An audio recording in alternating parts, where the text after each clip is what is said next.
Realitas ekonomi Indonesia tidak hanya tercermin dari angka pertumbuhan ekonomi, tetapi juga dari kondisi nyata yang dirasakan oleh masyarakat. Oleh karena itu, materi ini akan mengulas berbagai tantangan dan peluang ekonomi yang dihadapi Indonesia saat ini. Pada slide ini, kita membahas beberapa faktor utama yang mendorong kinerja ekspor Indonesia. Negara tujuan utama ekspor Indonesia masih didominasi oleh Cina, Amerika Serikat, dan Jepang, yang menjadi pasar strategis bagi berbagai komoditas dan produk nasional. Selain itu, ekspor non-migas semakin dominan dengan kontribusi lebih dari 80% terhadap total ekspor, yang menunjukkan pergeseran struktur ekspor Indonesia ke sektor non-energi.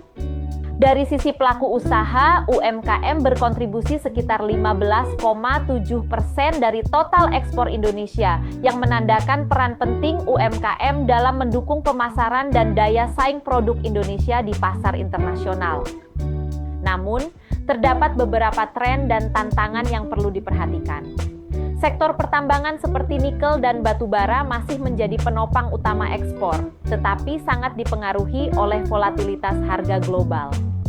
Selain itu, ekspor Indonesia masih terkonsentrasi secara geografis, terutama di Jawa Barat, Jawa Timur, dan Kalimantan, yang menunjukkan perlunya pemerataan dan pengembangan pusat-pusat ekspor di wilayah lain.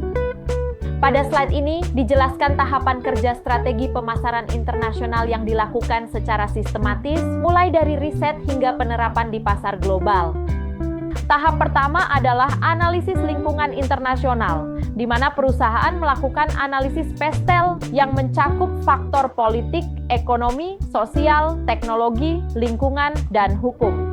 Selain itu, analisis budaya menggunakan dimensi budaya Hofstede juga dilakukan untuk menyesuaikan iklan, pesan komunikasi, serta pendekatan pemasaran agar relevan dengan nilai dan norma di masing-masing negara.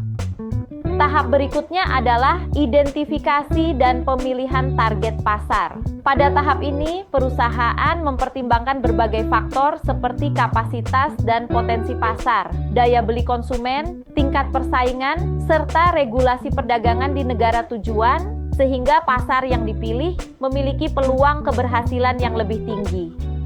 Selanjutnya, dilakukan riset pasar global dengan memanfaatkan data sekunder seperti publikasi pemerintah, Badan Pusat Statistik, dan laporan dari organisasi internasional seperti WTO. Data ini kemudian dilengkapi dengan data primer, misalnya melalui survei pelanggan, untuk memvalidasi temuan dan memastikan akurasi pengambilan keputusan. Tahap terakhir yang dibahas pada slide ini adalah strategi produk dan diferensiasi, di mana perusahaan menyesuaikan berbagai aspek produk, seperti kemasan, spesifikasi, fitur, ukuran, bahasa pada label, hingga preferensi rasa atau warna. Penyesuaian ini bertujuan agar produk dapat diterima dengan baik dan memiliki keunggulan kompetitif di pasar internasional. Pada slide lanjutan ini dibahas tahapan berikutnya dalam strategi pemasaran internasional setelah strategi produk. Tahap pertama adalah strategi harga global, di mana penetapan harga mempertimbangkan faktor kurs valuta asing, pajak dan bea masuk, serta pilihan antara strategi harga yang kompetitif atau pendekatan nilai merek premium. Selanjutnya adalah distribusi dan saluran penjualan.